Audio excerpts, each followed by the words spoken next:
The novel Battle Nerthus, your second novel. What is it about, and who are the characters? And Yeah. So the first book kind of touches on the post-apocalyptic, and it's caused by war, nuclear war. Mhm. Kind of you know hope God forbid, it's like similar to the climate that's going on now, where there's a lot of tension Okay, building up between that like two different allies, right. allied powers, and then all of a sudden, they just they both pull the trigger, and everybody's kind of screwed. So the first book touches upon that. The second book, it does mention that there's a crew in space, Mhm. while all this is happening. That's basically like, they humans knew that they were like close to doomsday, because of Mhm. the way things were politically and whatnot. So they try Sounds to kind of escape. familiar. Yeah, exactly. So they send us an exploration crew to be like, okay, let's find a plan B, let's find a habitable planet. Right. But if they do find something, it's only the elite that would be able to go there, right? Because That it's makes sense. That's a how good much guess. would it cost to get people? Yeah.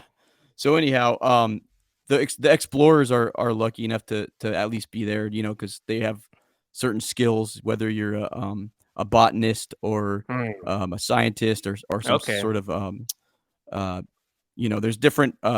there's different types of experts on this mission, and so they find themselves on this planet, but there's definitely some danger on this planet, and you could kind of point to similar stories like Alien. There's they go and they run into these dangerous aliens, so that's kind of like Mhm. the um I don't know, the prototype, I guess, for dangerous aliens, right? Like Sure. dangerous alien stories is like alien movie franchise.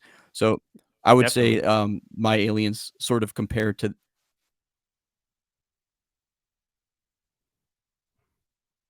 these scientists and astronauts. They're not very equipped to, you know I think there's only like one gun aboard this ship, and they don't have Oh, any way of protecting themselves. So that's kind of the basis of this book. okay. Yeah. And what about the main characters? Like, who are some of the main characters, and kind of what are you trying to say with them, and what's the deal? Sorry, like I said, I'm having connection issues. So I could you repeat that last question one more time? Yeah, no worries. I was asking you, like, who are the main characters? And yeah, what are you trying to accomplish with the main characters?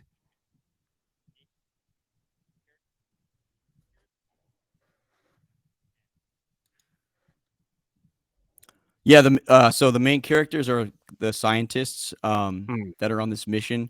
You have people that are strictly like, the captain of the ship and stuff, that are kind of more in charge of making sure everybody's doing the right things on the mission and whatnot. But it right. comes down to there's like some medical staff aboard. There's like I said, there's the botanists that are in charge of growing food. There's like engineers that are in charge of um, Hmm. uh, setting up a way to purify the water, and solar panels to like power all their spaceship, which is kind of like basically their home once they land on this planet. Right. And then you There's an have there's an android, right? like biologists that are there is an android, yes. So there's like a sexy android basically, and I Hmm. have this like crazy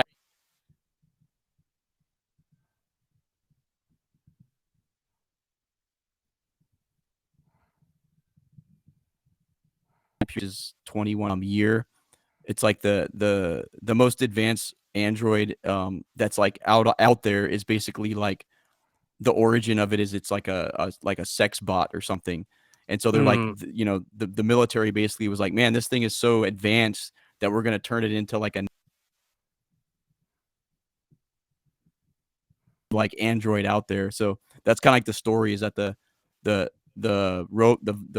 android is like originally sort of like engineered for sex, but she's so advanced that they've like turned her into more of a you know an explorer with these astronauts, Military. and they Oh, send okay. her out first to kind of like gauge things.